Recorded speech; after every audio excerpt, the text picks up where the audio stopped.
Welcome to Soy Dog Foundation. My name's Sam. I'm the operations director here. I'd like to welcome Kun Kwan, Emily to Soy Dog. We're about to go on a tour of the sanctuary. So, are you ready? Yes. Okay. Ready? Let's go.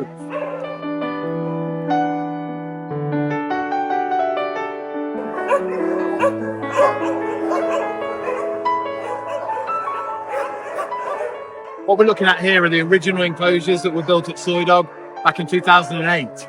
So we started with around 8-10 enclosures, and we're looking at them right here. Since then, we've added many more over the years, and we now have over 60 dog enclosures here at Soy Dog Foundation.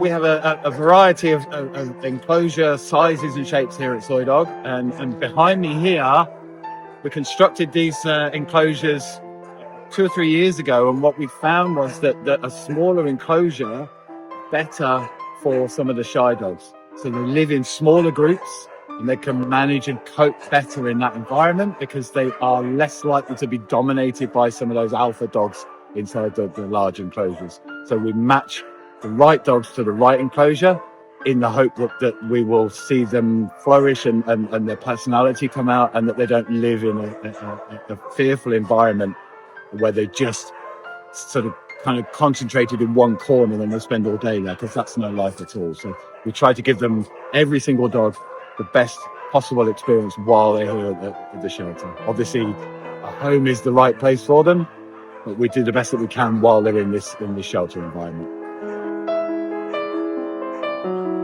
What we tried to do here is to create a sanctuary as opposed to a shelter. And we see the difference being that this should be an enjoyable and enriching environment for our dogs when they are taken out of their enclosure for walks. So you'll see around that we have a planting scheme to make this a friendly environment for the animals, but also for our volunteers, to make them hopefully help them enjoy their experience here, and that they leave with the feeling that they want to come back. Because we can't provide the enrichment for our shelter animals without the help of volunteers. So we try to make this as inviting a space as possible for all concerned. We've got 6 enclosures over to my right, another 4 behind you, and another 5 over here. That's just one small corner of the sanctuary here.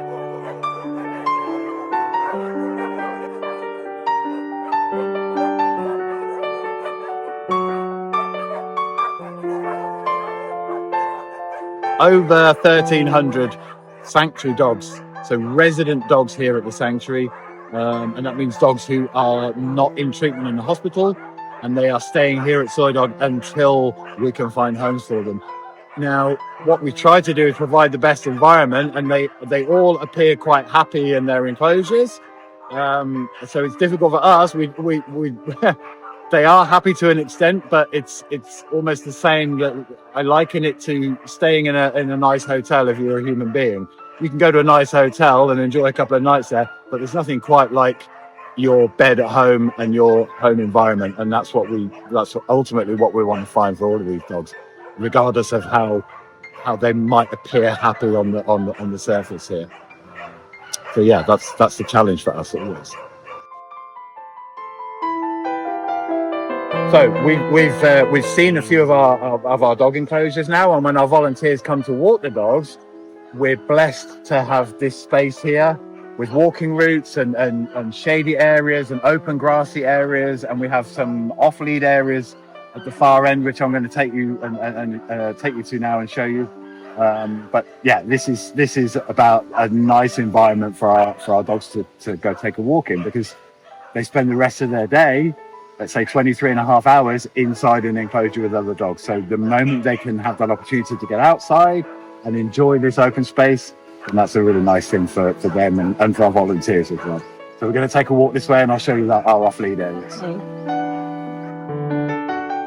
We've reached 4 of our 10 off-lead areas, and I'm going to walk you through that part of the sanctuary and take you to our 4 newest off-lead areas, and actually 2 of these areas have been donated by volunteers from the UK. So we're very blessed. People come here and they want to help Soy Dog in any way they can, and they look for opportunities to support us financially. And we are very blessed to have such a wonderful supporter base and great volunteers who come here. They identified, oh, maybe you could do with some extra off-lead areas. So they very generously said, we want to fund it. So we said, thank you very much. And we built 2 new off-lead areas. So we're going to head over there now. And I think, I'm biased, but I think they're the best off-lead areas at Soy Dog. And I think the dogs agree as well. They all have fun when they're in there. So let's head over there. Okay, so we go to great lengths to make this place look like a sanctuary and not a shelter. And the difference being that it should be tranquil and a green space and a lovely space for our dogs and our volunteers alike. But we're very careful not to spend any money on that. Now, how do we do that? Well, we have a couple of gardeners here who look after all 12 acres, working 6 days a week to make the shelter look fantastic. And actually what they do is they have a small nursery here and they make cuttings from all of the plants and they multiply and then plant elsewhere in the sanctuary. So in terms of keeping the donations that we very gratefully receive exclusively on animal welfare programs, that's what we try to do. So yeah, basically free gardening. So if anybody wants any tips on how to do that, our gardeners, I'm sure, will share that. But they do a magical job, and it's a kind of a side because it's not taking care of dogs or cats. But we feel like it's an important thing to create a nice environment for them as well. Mm-hmm. And I think that transfers onto the well-being and the happiness of the animals who are here as well. And as I mentioned, the best part of it is that we do that for free. Behind me here are 4 dog enclosures. They're the most recent ones to be built here at Soy Dog. That's at the back end of 2023. And you can see them in the distance there. So if we need to build more enclosures in the future, which you never quite know what's going to happen in terms of the numbers in the sanctuary and the number of animals that we need to provide new sanctuary to. So if we have to do that, then more enclosures would be built on this piece of land. So we've now arrived at our newest off-lead areas. We have 4 of them here. As I said, 2 of them were donated by a couple of very generous volunteers. And that's what we've got behind us here. And we've included lots of features in here. So we have a ramp and a tunnel for the dogs to play in. There's also a sand pit in here. And it's slightly contoured. It's not just a flat area. So we try to put as many interesting things in there as possible for the dogs to enjoy, and they love this area. When the volunteers were walking around during the week, the dogs can't wait to get in here and run and can't wait. Yeah, absolutely, run and have a bit of fun and expend some energy, you know. So yeah.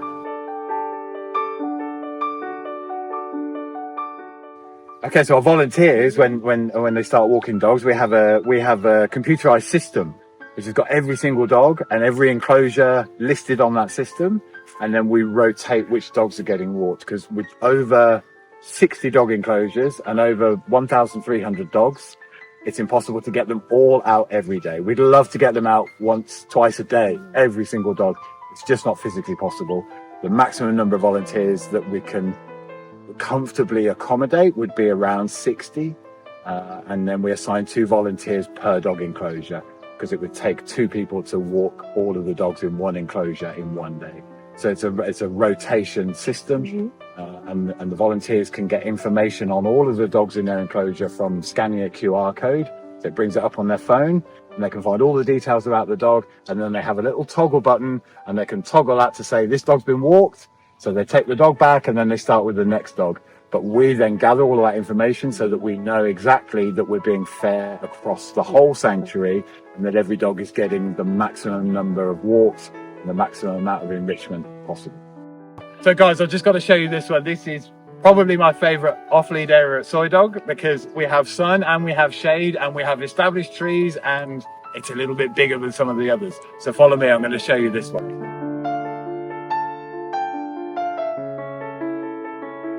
So some of the trees here existed when we acquired this piece of land, because we had to fill the land to avoid flooding. we knew that we were risking that we might lose a couple of trees. Thankfully, we only lost a couple, and we managed to keep the rest. So we've got an array of coconut and mango here in the off-lead area. So when they're in fruit, it's a free for all to try and grab the fresh mango. Way that the sanctuary looks is down to Bang Bao. So we're super grateful to have him here. He's a dedicated, kind guy. He turns up an hour early for work. He leaves an hour late. He's just, we wish everyone could be the same as him. He's dedicated to Soy Dog and devoted to Soy Dog. So I'm pleased to introduce you to Bang Bao. Bang Bao, Kun Kwan, and this Kun Emily. And then I close this one behind me, and now we have a safe space here for the dog. And then we can open the next one and let the dog in or back into the airlock. But it can't go to the next level. If we just have one gate and you open and the dog goes, whoo, it's gone. So then you spend the next hour trying to get your dog back. So airlocks are very useful for us here at Soy Dog.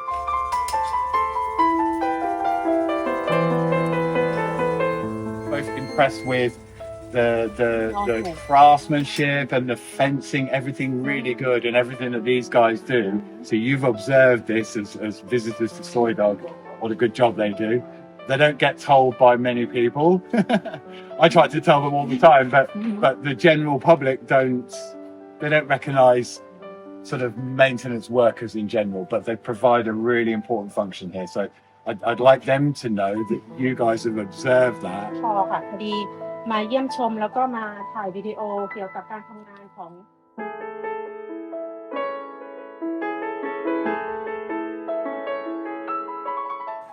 So it's just that you've learnt the history, you've seen around the sanctuary, and then you get the fun time with the puppies at the end.